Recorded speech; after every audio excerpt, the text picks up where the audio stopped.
Hello hello welcome to all of you.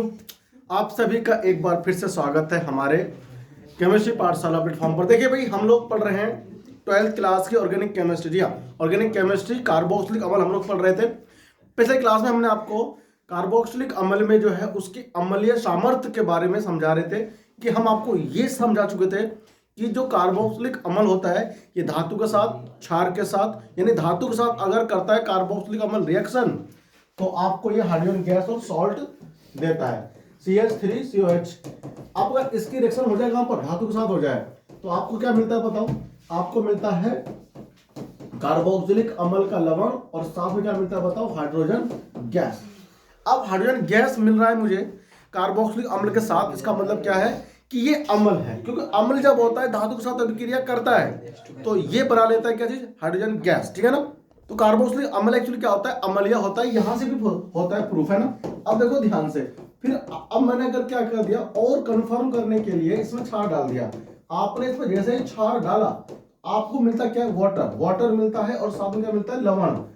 तो ये carboxylic acid का फिर से आपको सॉल्ट मिलेगा, लवण मिल गया ना, सोडियम इथेनॉल आपको मिल गया। तो दोनों रिएक्शन बिल्कुल ऐसे बिहेव कर रहा है जैसे खुद अम्ल हो, कार्बोक्सिलिक एसिड, और ये अम्ल ही है। यानी कि ऑर्गेनिक अम्ल में, कार्बनिक अम्ल में सबसे ज्यादा स्ट्रॉन्ग एसिड कौन होता है? कार्बोक्सिलिक एसिड होता है। ठीक है ना? अब देखो, अगर मैं इसकी रिएक्शन बताओ सोडियम बाई कार्बोनेट के साथ ले लूं, सोडियम बाई कार्बोनेट के साथ CH3COOH, और मैं इसमें डाल दूं क्या चीज? Sodium by carbonate. तो ये जो अभिक्रिया आपको देता है वो भी लवण ही देता है, जो कि एसिड के साथ में दिया करता है। ठीक है ना? ये सोडियम सॉल्ट बन गया, CO2 गैस बन गया, और क्या बन गया?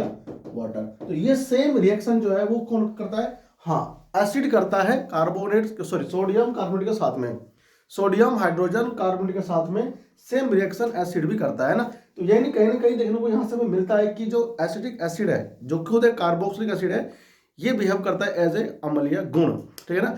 अम्लीय गुण यानी अम्ल की तरह व्यवहार करता है। ठीक है? उसके बाद मैंने आपको पिछले क्लास में ये समझाया था कि जो हमारा CH3COH होता है ना, ये ज्यादा प्रबल अम्ल होता है किसकी तुलना में बताओ? फिनॉल की तुलना में। ठीक है ना?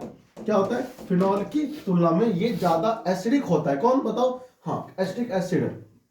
क्यों होता है? क्योंकि यहां पर जो इलेक्ट्रॉन का विस्थापन होता है वो कम विद्युत ऋणी कार्बन परमाणु पर होता है फिनॉल में, जबकि यहां पर एसिडिक एसिड में जो होता है इलेक्ट्रॉन का विस्थापन, वो इलेक्ट्रॉन का जो होता है एक ऑक्सीजन से दूसरे ऑक्सीजन पे होता है, यानी कि एक अधिक विद्युत ऋणी से दूसरे अधिक विद्युत ऋणी परमाणु पर इलेक्ट्रॉन का विस्थापन होता है। ठीक है? तो इस तरह के कॉन्सेप्ट के हेल्प से हमने आपको यह समझा दिया था कि एसिडिक अम्ल जो होता है वो ज्यादा अम्लीय होता है फिनॉल से भी, अल्कोहल से भी और वाटर से भी। ठीक है ना? तो अब अगर चारों आपके पास आएगा, चारों मतलब कौन कौन? अल्कोहल, फिनॉल और एसिटिक एसिड, तीन हो गए, तो तीनों में से अधिक अम्ल कौन होगा? Acetic acid. ठीक है ना? आपको ये पता होना चाहिए। अब हम लोग बढ़ते हैं आगे, और अगर आपको ये कॉन्सेप्ट सभी जो मैंने अभी आपको समझाया डिटेल में समझना है तो आप पिछला लेक्चर अवश्य देखो और जाकर के चैनल को सब्सक्राइब जरूर करना। ठीक है ना? प्लेलिस्ट बना रखा है मैंने, आप जाओ प्लेलिस्ट चेक करो, है ना? आपको मिलेगा देखने को, सारे लेक्चर आपको मिल जाएंगे। जितने भी अभी तक केमिस्ट्री लेक्चर्स हैं मैंने अपलोड कर दिए हैं, आप जाके आराम से देख सकते हो। ठीक है ना? फ्री ऑफ कॉस्ट है, फ्री ही रहेगा यार, आपको देखने जाता है ना। ठीक है? तो अब हम लोग बढ़ रहे हैं आगे, और आज हम लोग ये देखने वाले हैं कि एसिटिक एसिड या फिर आप कह सकते हो कार्बोक्सिलिक एसिड पे अगर प्रतिस्थापी जुड़े तो उन प्रतिस्थापियों से उसकी अम्लीय प्रकृति पर क्या व्यवहार पड़ता है। ठीक है ना? तो जो हमारा हेडिंग होने वाला है वो लिखो कार्बोक्सिलिक अम्लों की, कार्बोक्सिलिक अम्लों की, लिखो हेडिंग कार्बोक्सिलिक, कार्बोक्सिलिक अम्लों की,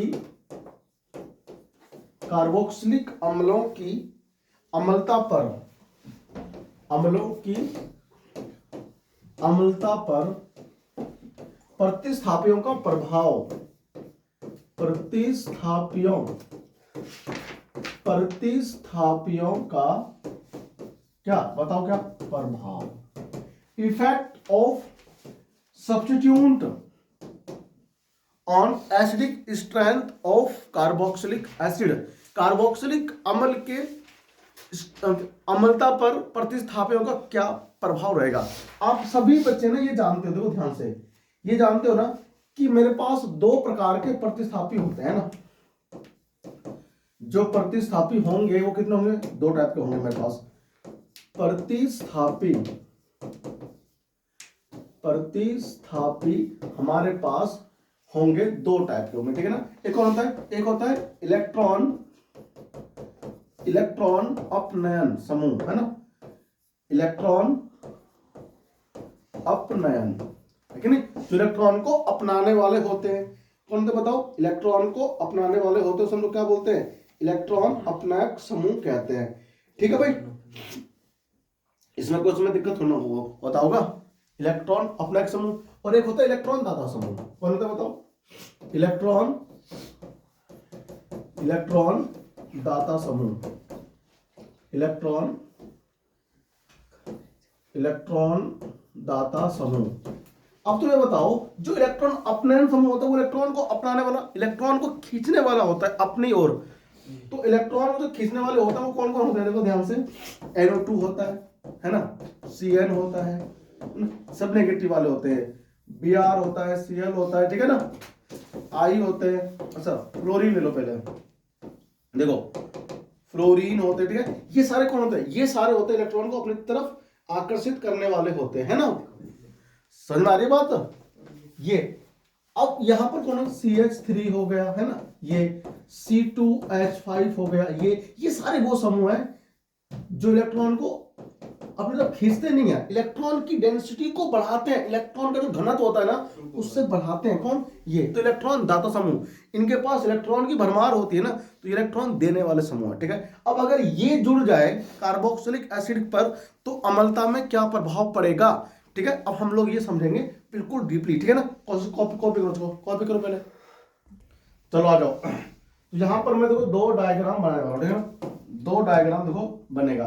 देखो ये मेरे पास है कार्बन, क्या है, कार्बन। पिछले क्लास में मैंने इसका ना अनुनाद संरचना समझाया था। देखो इसमें एक को इधर लगाया था, एक को इधर लगाया था, ठीक है, और मैंने इधर ऐसे कुछ लगाया था, याद है, हाँ जी। और बीच में क्या होता है, माइनस। हम इसको और अगर अच्छे से बनाएंगे ना तो बिल्कुल मस्त बनेगा, ठीक है, एक इधर, ठीक है, और फिर ये देखो ऐसे रहता है जी, नेगेटिव चार्ज हो गया। इधर क्या होता है बताओ, इधर होता है CH3, याद आया, ये हमारा था कौन, एसिटिक एसिड, ठीक है। अगर इस पे या आप कह लो इस कार्बन पे EWG, ये कौन होता है, देखो हम इसे बोलते हैं इलेक्ट्रॉन विड्रॉइंग ग्रुप, क्या बोलते हैं, इलेक्ट्रॉन विड्रॉइंग ग्रुप,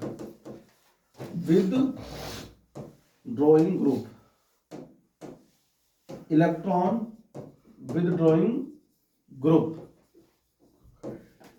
ठीक है भाई, इलेक्ट्रॉन विड्रॉइंग ग्रुप हम इसे कहते हैं।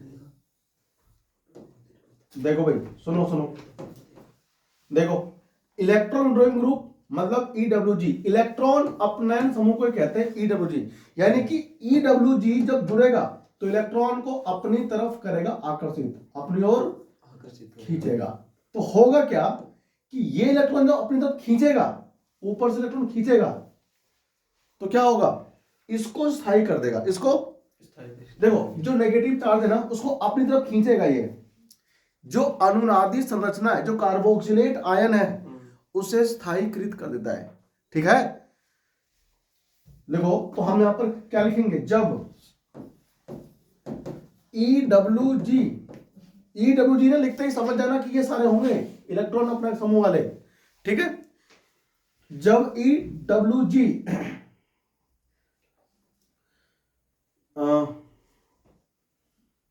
की उपस्थिति होता है, की उपस्थिति होता है तो क्या करता है बताओ, तो कार्बोक्सिलेट आयन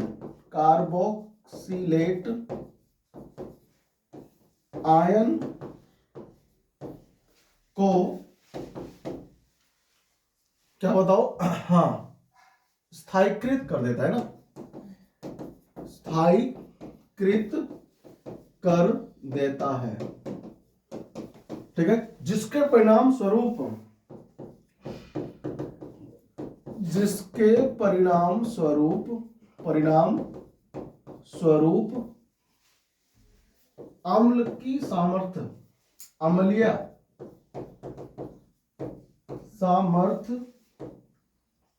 अम्लीय सामर्थ्य बढ़ जाता है, यानी स्ट्रेंथ जो है ना उसकी वो बढ़ जाती है। ठीक है भाई, स्ट्रेंथ बढ़ जाती है। अब देखो दूसरा केस क्या होता है, ये था AWG, एक होता है EDG। ये कार्बन है, इसके पास इधर O है, इधर भी O है। ठीक है, ये हमारा फर्स्ट पॉइंट ऊपर क्या हुआ, खत्म हो गया। ठीक है ना, देखो अब यहां पर भी ये ऐसे रहता है, ये नेगेटिव चार्ज हो गया इसका।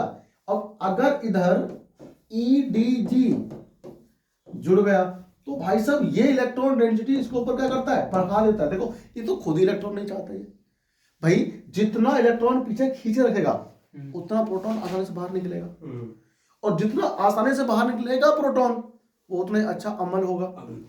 अब इस वाले दो केस में अब यहाँ ना आप एक बार समझना, मैं यहाँ पे आपको एग्जांपल देकर समझाऊंगा कि अमल क्यों प्रबल होगा। देखो मान लो मेरे पास ये है HCOOH, दिख रहा है, ये फॉर्मिक अम्ल। क्या है ये? अगर मैं इसकी संरचना बनाऊंगा तो देखो ऐसे हो जाएगा, COH हो गया। अब देखो यहां से इधर ये H को भी मैं ना ऐसे दिखाऊंगा, इसमें दिख रहा है, नहीं दिख रहा है, अब देखो दिख रहा है। अब ये जो H है और यहां डबल बॉन्ड O है, अगर इस कार्बन पर, इस हाइड्रोजन के स्थान पर अगर F लगा होता, क्या लगा होता, F क्या है, फ्लोरीन, अधिक विद्युत ऋणी परमाणु है, ये तत्व है, ये इलेक्ट्रॉन को अपनी तरफ खींचेगा, अपनी ओर, तो इस ऑक्सीजन परमाणु से ऑक्सीजन का घनत्व कम हो जाएगा। क्या हो जाएगा, फिर समझो, ये फ्लोरीन ज्यादा विद्युत ऋणी तत्व है, ये इलेक्ट्रॉन को अपनी तरफ खींचेगा इस कार्बन से, तो जब यहां से इलेक्ट्रॉन कम होगा तो इसको भी असर पड़ेगा, इसके ऊपर का जो इलेक्ट्रॉन डेंसिटी है, घनत्व है इस ऑक्सीजन परमाणु का, वो भी कम हो जाएगा। तो इस H को निकलने में आसानी हो जाएगी, क्योंकि ये जो ऑक्सीजन परमाणु है जब इसके पास कम होगा इलेक्ट्रॉन तो इसको धक्के मार के बाहर भगा देगा H को, उसका इलेक्ट्रॉन को छीन के, उस H के इलेक्ट्रॉन को छीन के उसे धक्के मार के बाहर भगा देगा। यानी इस कार्बन का प्रोटॉन डोनेट करने की टेंडेंसी, यानी कि प्रोटॉन दान करने की उत्सुकता और बढ़ जाएगी, तो आसानी से इसको छोड़ देगा, और जो आसानी से प्रोटॉन त्यागते हैं वो प्रबल अम्ल होता है। ठीक है ना, तो एक मेरे पास कौन है, फॉर्मिक अम्ल, और एक मेरे पास में है क्या, फ्लोरोफॉर्मिक अम्ल, है कि नहीं। तो ये जो होगा आराम से इलेक्ट्रॉन त्याग देगा, सॉरी आराम से प्रोटॉन त्याग देगा, और ये प्रबल अम्ल की भांति व्यवहार करेगा। ठीक है ना, बात आ रही तुमको भेजे में कि इलेक्ट्रॉन अपने समूह इलेक्ट्रॉन को खींचता है, तो जो कार्बोक्सिलेट आयन होता है उसका स्थायित्व बढ़ जाता है। ठीक है ना, वो इसलिए अम्लीय सामर्थ्य भी उसकी बढ़ जाती है। अब यहां पर क्या होगा, मान लो, अब मान लो मेरे पास क्या, देखो C है, यहां पर O है, यहां पर H है, और यहां डबल बॉन्ड तो O पहले से होता है। ठीक है, अब यहां पर H की जगह मान लो कौन लग गया, CH3, कौन लग गया, अब CH3 कौन होता है बताओ, जो CH3 होता है हमारा वो इलेक्ट्रॉन दाता समूह होता है, यानी ये इलेक्ट्रॉन डेंसिटी इस कार्बन परमाणु पर बढ़ाएगा, है कि नहीं, इस कार्बन परमाणु इलेक्ट्रॉन बढ़ जाएगा। अब ये इतना इलेक्ट्रॉन का करेगा क्या, ऊपर भेज देगा। ऊपर ऑक्सीजन क्या है, अधिक विद्युत ऋणी है, तो अधिक विद्युत ऋणी जो परमाणु ऑक्सीजन है ये इलेक्ट्रॉन को चाहेगा कि मेरे पास आ जा, मेरे पास आ जा, मेरे पास आ जा, और ये आ जाता है, आ गया। जब इस ऑक्सीजन परमाणु के पास इलेक्ट्रॉन आ ही जाएगा यहां से, तो इस हाइड्रोजन को तंग को करेगा, क्यों, है कि नहीं, इससे बोलेगा तू भी रहा मेरे पास, और मेरे पास इलेक्ट्रॉन आ ही रहा है। ये ऑक्सीजन इस हाइड्रोजन को भगा क्यों रहा है, क्योंकि इसके पास इलेक्ट्रॉन की कमी पड़ रही थी। जब इसके पास बाहर से सब कुछ मिल ही रहा है तो घर वाले को काहे को तंग करेगा कि भाग यहां से, भाग यहां से, है कि नहीं, वो तो बोलेगा रुका है, बाहर वाले से आ रहा है कि नहीं। तो ये प्रोटॉन आराम से नहीं त्यागेगा, और जो प्रोटॉन आराम से नहीं त्यागेगा वो अच्छा अमल नहीं होगा। इसीलिए इलेक्ट्रॉन दाता समूह जब जुड़ा होता है तो अम्लीय सामर्थ्य घट जाता है, और जब इलेक्ट्रॉन अपना समूह जुड़ा होता है तो अम्लीय सामर्थ्य बढ़ जाता है। That's all. ठीक है ना, कोई दिक्कत तो नहीं है। अगर इतना भेजे में घुस गया तो अब तुम्हें कोई थ्योरी रटने की जरूरत नहीं है। ठीक है, बस तुम्हें समूह बताना चाहिए कौन कौन सा होता है। ठीक है भाई, हम बड़े आगे। तो अब हम लोग क्या समझते हैं, अब हम लोग क्या समझे इधर कि इलेक्ट्रॉन डोनेटिंग ग्रुप जब जुड़ा होता है तो हम ये कह देते हैं कि अम्ल सामर्थ्य कम होगा। ठीक है ना। लिखो क्यों कम होगा, यहां पर हम वो लिखेंगे जब ईडीजी समूह की उपस्थिति होता है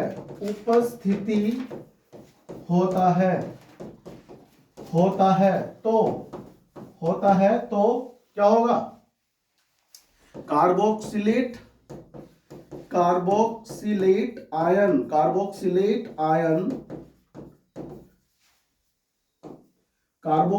आयन अस्थायीकृत है ना। अच्छा यहां पर ना की काट देना, कार्बोक्सिलेट आयन की नहीं आएगा, ठीक है ना। कार्बोक्सिलेट आयन को अस्थायीकृत कर देता है, ठीक है ना। जिसके परिणाम स्वरूप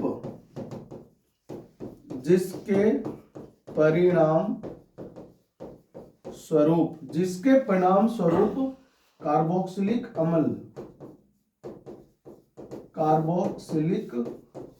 अम्ल की अम्लीय सामर्थ्य घट जाती है।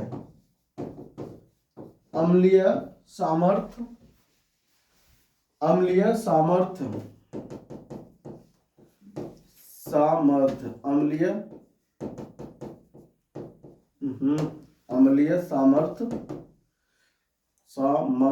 ठीक है। सामर्थ्य ऐसे लिखते हैं ना। ठीक है। अम्लीय सामर्थ्य घट जाती है, ठीक है भाई, घट जाती है। कोई समस्या किसी को नहीं ना। तो इस तरह से ना आप प्रतिस्थापियों को प्रभाव देख सकते हो कार्बोक्सिलिक अम्ल पर, ये किस तरह से प्रभाव डालते हैं। समझ में आ रही बात, क्लियर है। चीजें हार्ड नहीं है, बहुत आसान है, ठीक है ना। बस समझने की बात है और कुछ, ठीक है। कॉपी करो, फिर अपन लोग बढ़ रहे हैं अभी आगे, ठीक है ना। और अब हम लोग ना प्रतिस्थापियों का देखेंगे असर क्या पड़ता है, ठीक है भाई। अरे समझ में आ रही बात तो? Yes sir. कॉपी करो। ओके देखो भाई, तो अब हो गए, अब बढ़ो आगे। अब तो यहाँ पर ना मैं एक लाइन लिखने वाला हूं, ये एनसीईआरटी की ना बहुत अच्छी लाइन है कि लिखो अम्लता बढ़ता है, ठीक है भाई। अम्लता बढ़ाने वाले समूहों का ऑर्डर बोले तो क्या, आदेश नहीं होते, क्रम। पीएच मतलब होता है फिनाइल, पीएच मतलब फिनाइल, ठीक है ना। अगर ये देखो, फिर आई, फिर कौन आता है पास में, Br, फिर Cl, फिर F सबसे अधिक होता है, ठीक है ना। F हो गया, तो इससे भी अधिक कौन होगा, Cn, ठीक है। और सबसे अधिक होगा कौन, NO2। और सबसे अधिक अगर 3 क्लोरीन जुड़ गया, देखो C, ऐसे लिखो CF3, देखो ये जो मेरे पास क्या है पता है, ये आपको ऑर्डर ध्यान रखना है। अगर कार्बन पर, उस कार्बन पर जिस पर ऑक्सीजन अटैच है कार्बोक्सिलिक अम्ल में, अगर CF3 है अटैच्ड, तो इसकी अम्लीय सबसे ज्यादा प्रभाव पड़ेगा, ठीक है ना। ये सबसे अधिक अम्लीय होगा, ठीक है भाई। और अगर ये अटैच है तो कम। बात समझ में आ रही है? हार्ड है क्या कोई चीज ये? नहीं ना। तो आपको ध्यान रखना है। अब यहां पर मैं इसे ना ऑर्डर में देखो, इसमें एग्जांपल लिखने वाला हूं कि सबसे अधिक पी के मान के आधार पर है ये, ठीक है, घटती हुई। कॉपी करो, फिर अपने तो मैं एक एनसीईआरटी की पेज का यहां पर वो लाऊंगा स्क्रीनशॉट, ठीक है। फिर आपको दिखाऊंगा कैसे एक सीरीज बनी हुई है, ठीक है ना। हो गया सब कुछ? लिख लो फटाफट से, लिखो ना, फिर हम अभी वो लाएंगे इस पे स्क्रीन पे। देखो भाई, देख ये सामने आ गया स्क्रीन पर, जो मैंने अभी आपको लिखवाया बुक में से ना, एनसीईआरटी में से। देखो ध्यान से, अब ध्यान सुनना है, क्या लिखा है इस पे, पढ़ को देखो एक बार, पढ़ के देखो, पढ़ो। ये तुमको समझ में नहीं आया? ये एक्चुअली है क्या, निम्नलिखित अम्लों को उनकी घटती हुई अम्लता के आधार पर व्यवस्थित किया गया है। पी के मान जितना कम होगा उतना अधिक अम्लीय होगा, ये बात हमको पता है। पी के मान के इनवर्सली प्रोपोर्शनल होता है अम्लीय व्यवहार, ठीक है। तो पी के मान क्या होगा, जितना कम होगा वो उतना क्या होगा, अधिक प्रबल अम्लीय होगा, अम्ल होगा, ठीक है ना। तो ध्यान से, ये खुद ही कह रहा है सबसे अधिक पी का मान किसका है, इसका है। किसका है बताओ, इसका है। तो ध्यान से, ये जो सी देखो क्या क्या ट्राई फ्लोरो एसिटिक एसिड है, ये कौन है, ये इसके पास 3 फ्लोरीन अटैच हो जरा, है कि नहीं। अगर ये वाला है तो सबसे अधिक अम्लीय होगा, है ना। ये तो कहना चाह रहा है, ये ऑर्डर आपको लिखना है। अब देखो Cl3 इसमें जोड़ दिया फ्लोरीन की, ट्राई क्लोरो एसिटिक अम्ल दिख रहा है सबको, नहीं दिख रहा है। ट्राई फ्लोरो एसिटिक अम्ल देखो, ये उससे थोड़ा कम अम्लीय है, क्यों, Cl बाद में आता है, ठीक है। देखो फिर इसके पास क्या, देखो डाई क्लोरो एसिटिक अम्ल दिख रहा है, अम्लीय सामर्थ्य घटता जा रहा है, NO2 दो जरा, CH2, फिर इसके पास कौन है, NO2। तो ये आपको ना ऑर्डर याद रखना है, पेपर में बहुत बार पूछ लेगा, ठीक है भाई। इसके बाद इसके पास तो CN जुड़ गया, कौन जुड़ गया, इसके अम्लीय गुण और कम हो गया, ठीक है भाई। देखो NO2 से CN का कम होता है ऑर्डर, है ना, अम्लीय प्रकृति बनाने के कंपेरिजन में, ठीक है भाई। अब देखो इसमें ध्यान से, यहां पर क्या है, फ्लूरो एसिटिक एसिड, फिर है क्लोरो एसिटिक एसिड, फिर है ब्रोमो एसिटिक एसिड, और ये कौन है, फॉर्मिक अम्ल। फॉर्मिक अम्ल देखो कम अम्लीय है, किससे, एसिटिक अम्ल की तुलना में, ठीक है ना, जहां पर Br लगा हुआ है, ठीक है भाई। अब देखो Cl, अब इसका नाम तो आप आराम से कर सकते हो, है ना।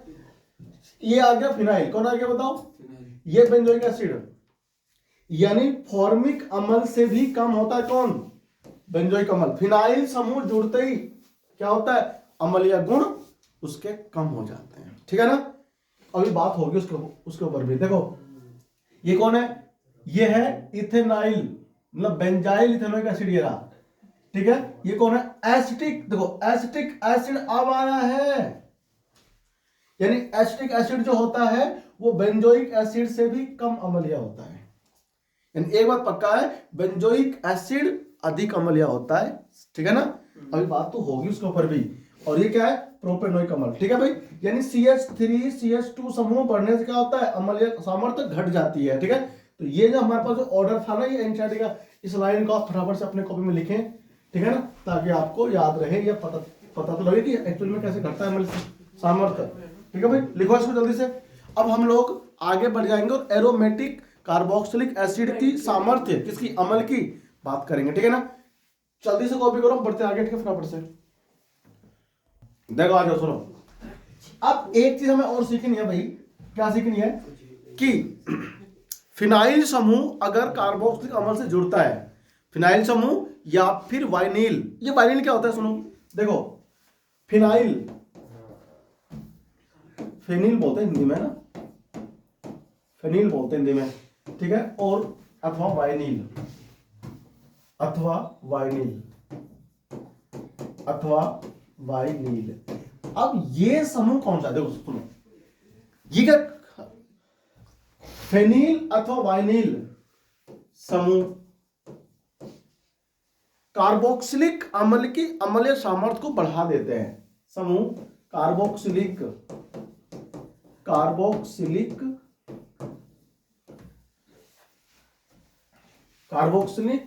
अम्ल से सीधे जुड़ने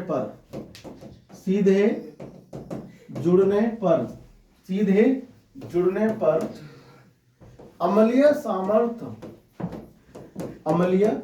ये ना पॉइंट बना लिखो, पॉइंट बना के लिखो, अम्लीय सामर्थ्य को बढ़ा देते हैं। क्या करते हैं बताओ, बढ़ा देते हैं, ठीक है भाई। अम्लीय सामर्थ्य जो है इसकी वो बढ़ जाती है। अब एक्चुअली होता कैसे है, अब हम लोग बात करते हैं, देखो ध्यान से। मान लो मेरे पास एक वाइनिल है, वाइनिल समझते हो ना, देखो CH2 और यहां पर CH है ना, देखो अब हुआ क्या कि यहां पर मेरे पास क्या है, C है ना, कार्बन ऐसे होता है, एक मिनट, ठीक है, डबल बॉन्ड O हो गया, इधर OH हो गया। अरे दिख रहा है कि नहीं, यस सर। चलिए बताओ, दिख रहा है, कॉपी करो जल्दी से। दिख रहा है? ये कार्बोक्सिलिक एसिड क्या है? ये कार्बोक्सिलिक एसिड। इस कार्बोक्सिलिक एसिड में देखो ध्यान से, यहां डबल बॉन्ड है कि नहीं होता? है ना? बिल्कुल है। ये डबल बॉन्ड इधर शिफ्ट हो जाता है। हाँ जी। और ये इधर, ठीक है? तो ये बनता क्या, देखो ध्यान से, ये कुछ इस प्रकार से अनुनाद बना लेता है, CH2, है ना? और यहां प्लस हो जाता है, और यहां CH, इधर O, है ना? और इधर OH, दिख रहा है? फिर ये वापस इसमें आता है और ये इधर आ जाता है, ठीक है ना? सॉरी, गलत कर दिया मैंने। गलत कर दिया क्या? किसका? इसका बॉन्ड यहाँ। ये हाँ, तो ये तो जहाँ शिफ्ट होता है। शिफ्ट हुआ तो हाँ, तो वही तो इधर शिफ्ट होता है भैया। शिफ्ट हुआ तो कहाँ गया? कार्बन। अरे ये बॉन्ड, अच्छा, अरे इसमें कार्बन कम कर दिए ना, तो यही तो कह रहा हूँ, हमें कार्बन ही कम कर दिए इसमें। देखो यहां पर आ गया ना ये, तो CH हो गया, यहां हो गया प्लस, है कि नहीं? अब ये जो है, देखो यहां से है ना, ये डबल बॉन्ड में कन्वर्ट हो गया, ये ऐसे बना था, ठीक है ना? देख रहा है? ये वजह CH2 आएगा। CH2 आएगा भैया, पॉजिटिव चार्ज। देखो अब क्या हुआ, ये क्या है? अनुनाद। क्या है ये? मतलब ये इस प्रकार से स्थायी होता रहता है, ठीक है ना? इसका डबल बॉन्ड यहां पहुंच गया और इसका इधर, फिर ये वापस क्या होगा, ये इधर पहुंच करके ये इधर पहुंच जाता है, ठीक है ना? फिर ये वापस भी बनता है। अच्छा। इस प्रकार से ना अनुनाद के कारण ये स्थायी प्राप्त करता है। अब सुन ध्यान से, ये जो कार्बन है, ये कार्बन sp2 संकरित है। क्या है ये? sp2। अब sp2 संकरित कार्बन जो होता है वो अधिक विद्युत ऋणी होता है उस कार्बन की तुलना में जो कार्बन sp3 होता है संकरित। ये मैंने आपको ना हेलो एल्केन हेलो एरीन में समझाया था कि sp2 संकरित कार्बन परमाणु अधिक विद्युत ऋणी होता है, अधिक विद्युत ऋणी होता है। तो इससे क्या हो जाएगा भाई? इससे ये हो जाएगा कि जो इलेक्ट्रॉन ट्रांसफर हो रहा है ना, वो अधिक विद्युत ऋणी पर हो रहा है, तो वो अम्लीय सामर्थ्य को बढ़ा देगा। मैंने आपको ना कल ही तो समझाया था कि अगर इलेक्ट्रॉन अधिक विद्युत ऋणी परमाणु पर होता है विस्थानित, तो उसकी अम्लीय सामर्थ्य को बढ़ाता है, और अगर वही इलेक्ट्रॉन कम विद्युत ऋणी परमाणु पर होता है विस्थानित, तो उसकी अम्लीय सामर्थ्य को कम कर देता है, ठीक है ना? तो आपको ये चीजें ना एक्चुअली रियल में पता होना चाहिए, ठीक है? तो हम ये कहना चाह रहे हैं कि यहां पर क्या है, sp2 संकरित कार्बन है, तो sp2 संकरित कार्बन यहां पर है, तो ये अधिक विद्युत ऋणी है, तो इलेक्ट्रॉन जो है वो अधिक विद्युत ऋणी पर क्या हो रहा है? विस्थानित हो रहा है, ठीक है ना? इस तरह से क्या हो रहा है, ये अनुनाद बना करके ये अपना स्थायित्व प्राप्त करता है, ठीक है ना? और इसकी जो अम्लीय सामर्थ्य है उसको भी बढ़ा देता है, ठीक है भाई, है ना? बढ़ जाती है। हो गया? लिखो इसको जल्दी से। अब हम लोग बढ़ेंगे आगे।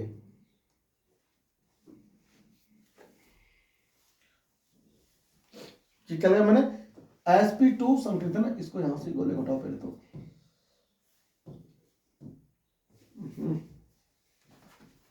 लिख लिया।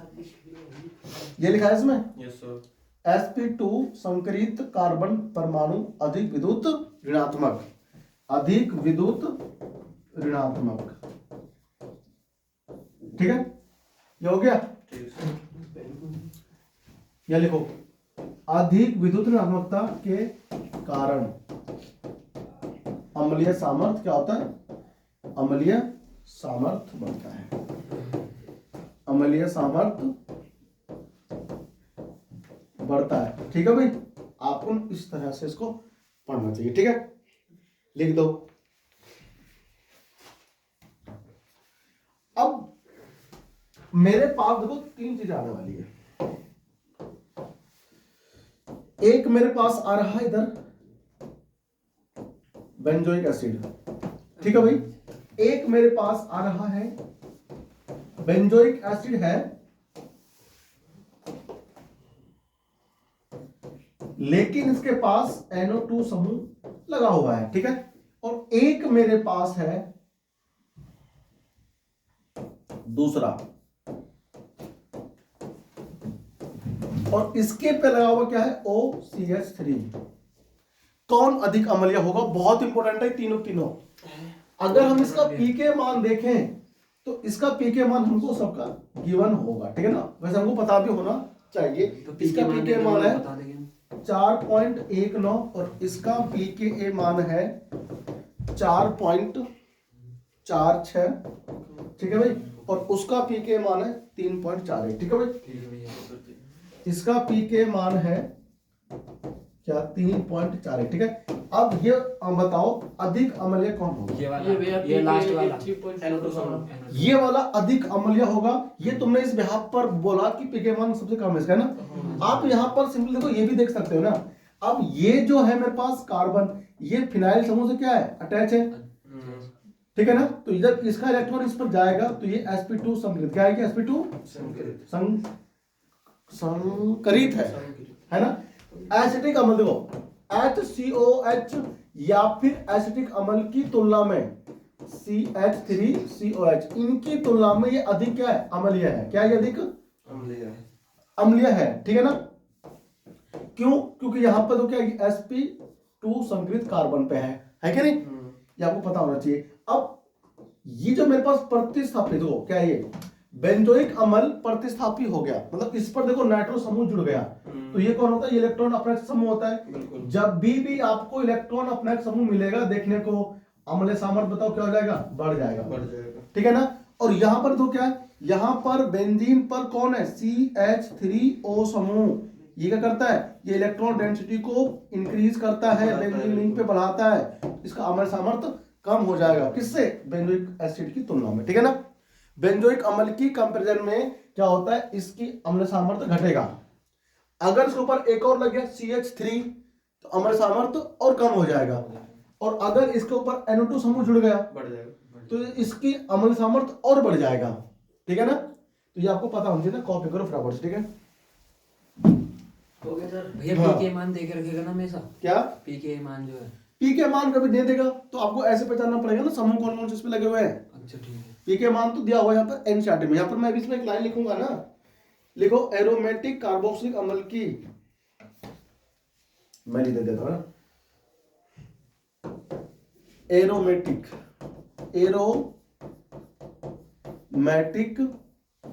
कार्बोक्सिलिक एरोमेटिक कार्बोक्सिलिक अम्ल की वलय पर, कार्बोक्सिलिक अम्ल की वलय पर कौन? इलेक्ट्रॉन अपनयक समूह, इलेक्ट्रॉन अपनयन, है ना। लिख दिया भाई, इलेक्ट्रॉन अपनयन समूह की उपस्थिति अम्लीय सामर्थ्य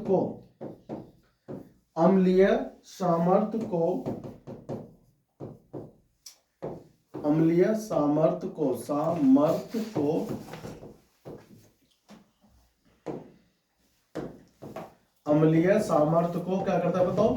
हाँ, बढ़ा देता है, ठीक है भाई। अम्लीय सामर्थ्य को बढ़ा देता है ये हमेशा, ये आपको पता होना चाहिए। अम्लीय सामर्थ्य बढ़ेगा कब? अगर NO2 समूह जुड़ा है तो, ठीक है ना। अब मैं एक यहां क्वेश्चन लिखने वाला हूं आप सभी के लिए, और अगर आपने आज का लेक्चर डिटेल में अच्छे से देखा है और आपको आज के हर एक कॉन्सेप्ट समझ में आया है तो अभी जो मैं क्वेश्चन लिखने वाला हूं ना, आप उन क्वेश्चनों का आंसर इजीली कर पाओगे, ठीक है ना। चलो बताओ आप कौन सा क्वेश्चन कर पाओगे, ठीक है भाई। Yes sir. हो गया? Yes sir. नहीं हुआ? चलो मैं यहाँ पर ना क्वेश्चन लिखता हूँ, ठीक है। अभी नहीं हो तुम्हारा? हो गया सर। चलो लिख लेना, कोई बात नहीं। रिवीजन शुरू कर दो यहाँ घर पे। तो कुछ तो ऐसे होंगे ना चैप्टर जो अभी हुए हैं खत्म, जैसे डी ब्लॉक खत्म हुआ था, पी ब्लॉक, और ऑर्गेनिक केमिस्ट्री का ना जो है ना रिएक्शंस, ऑर्गेनिक केमिस्ट्री का जो रिएक्शंस है खास करके नेमिंग रिएक्शन, उन्हें पढ़ना शुरू कर दो घर पे। हर दिन रोजाना देखो उसको, जरूर कन्वर्जन्स करो अपने बुकों का, ठीक है ना। नहीं आ रहा है, भूल गए हो तो उसका आंसर देखो, गूगल पे देखो, यूट्यूब पे देखो जरूर। देखने से क्या होगा, तुमको आता रहेगा, ठीक है ना। और घर पे रिवीजन करते रहो, कम से कम कुछ तो तैयार रखो। अब पता लगा पेपर आ गया तुम्हें कुछ भी ना आता पढ़ाया हुआ, कैसे काम होगा भी, है ना। अब अगर मान लो तो कुछ 10 है चैप्टर केमिस्ट्री में, अगर तुमको 5 भी आते हैं, अरे 5 तो आते हैं, उनको कम पढ़ना पड़ेगा, है ना। जिनको नहीं जिन जो जो नहीं आते उन्हें मैं करा दूंगा, है ना। लेकिन अब तो तुम्हारा कोर्स खत्म होने जा रहा है ना, तो तुम्हारा रिवीजन तो पीछे से होना चाहिए ना घर पे, क्योंकि तुम खुद घर पे कितना पढ़ते हो। सेल्फ स्टडी जब तक नहीं होगा ना, तब तक तुम लोग ना नंबर नहीं ला पाओगे। भाई यहाँ पढ़ाने से मैं कितना ही समझा दूँ, उस समझाए हुए कोई फायदा नहीं होगा, तुम अगर उसे घर जाकर सेल्फ स्टडी नहीं करोगे। जैसे अम्ल सामर्थ्य यहाँ पर हो गया, फिनॉल एल्कोहल वाले में था, वो चीज़ है ना, कॉन्सेप्ट को पढ़ते रहो, रिवाइज करते रहो कि कैसे करता पड़ता है, तुम बोलोगे नहीं। नेमिंग रिएक्शंस, विरचन, खास करके मैकेनिज्म जो है, क्रियाविधि, कम से कम 2-3 तो हो गए हैं, उन सबको स्टेप बाय लिख लिख के याद करना पड़ता है क्रियाविधि को।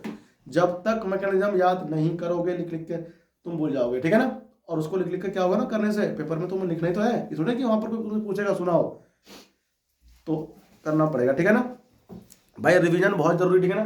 तो रिवाइज करते रहे ना हर चीज को। अब हम लोग बढ़ रहे हैं आगे, और अब इसके बाद में एक क्वेश्चन में लिखने जाता, ठीक है। तो क्वेश्चन मेरे पास क्या है, निम्न को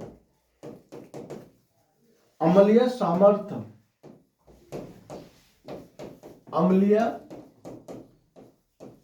सामर्थ्य के किसमें बढ़ते क्रम में क्या करना है, व्यवस्थित कीजिए,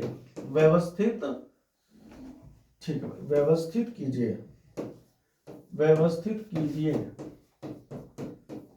देखो मैं बताऊं कैसे अम्लीय सामर्थ्य में व्यवस्थित करना है। देखो पहले मैं यहां पर तो ये लिख रहा हूं CH3COH, ठीक है। उसके बाद H ऐसे लिखो HCOOH, ठीक है। उसके बाद फिर कौन आ रहा है, बेंजोइक एसिड आ रहा है, ठीक है। उसके बाद कौन आ रहा है, ऐसे COOH आ रहा है, और यहां पर कौन है CH3, और एक मेरे पास कौन आ रहा है इसमें, देखो COOH और इधर NO2 समूह, ठीक है। इनको आप ऐसे लगाओ कि जो कम अम्लीय है उसको पहले रखो, कम अम्लीय से अधिक अम्लीय के ऑर्डर में इसको व्यवस्थित करो, ठीक है ना। और फिर बताओ कि कौन अधिक अम्लीय है, ठीक है ना। और हम आपसे मिलते हैं अभी, है ना। कुछ ट्राई करो पहले एक बार, चलो आओ देखो, आपने खूब ट्राई कर लिया है ना। अब मेरा देखो ध्यान से, क्या चल रहा है इस पे, देखो भाई सब देखो ना, भाई तुमने गलती एक तो ये करी है कि एसिटिक अम्ल को तुमने ज्यादा अम्लीय बता दिया है फॉर्मिक अम्ल से, जबकि फॉर्मिक अम्ल ज्यादा अम्लीय है। तुम देखो ना, जिस कार्बन के पास O होता है उस कार्बन पर यहाँ पर कौन है, H है ना, और यहाँ पर CH3 है, तो CH3 कौन होता है, अम्लीय सामर्थ्य कम करने वाला होता है नहीं। तो इस, और देखो यहाँ पर क्या, ये बेंजोइक अम्ल, देखो ये बेंजोइक हो गया, बेंजोइक हो गया, और ये हो गया, और ये हो गया। अगर बेंजोइक अम्ल पे NO2 समूह अटैच है तो अधिक अम्लीय होगा, क्योंकि ये इलेक्ट्रॉन अपनेट समूह होता है। और बेंजोइक एसिड के ऊपर CH3 समूह अगर अटैच है तो इलेक्ट्रॉन दाता समूह हो गया, वो अम्ल सामर्थ्य को वैसे कम कर देता है। तो सबसे अधिक अम्लीय कौन होगा तुम्हारा, वो होगा नाइट्रो बेंजोइक एसिड। कौन होगा,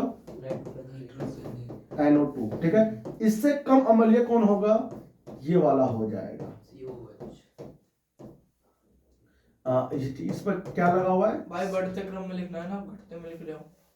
हाँ अच्छा, बढ़ते क्रम में लगाना है, ठीक है। तो बढ़ते में लगाओ, अरे तो उल्टा कर दिए, तो देखो CH3COH, ठीक है, सबसे कम अम्लीय होगा, ठीक है।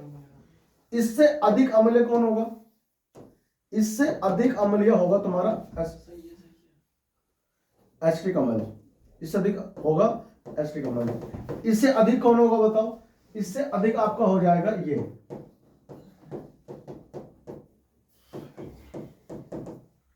CH3 ना।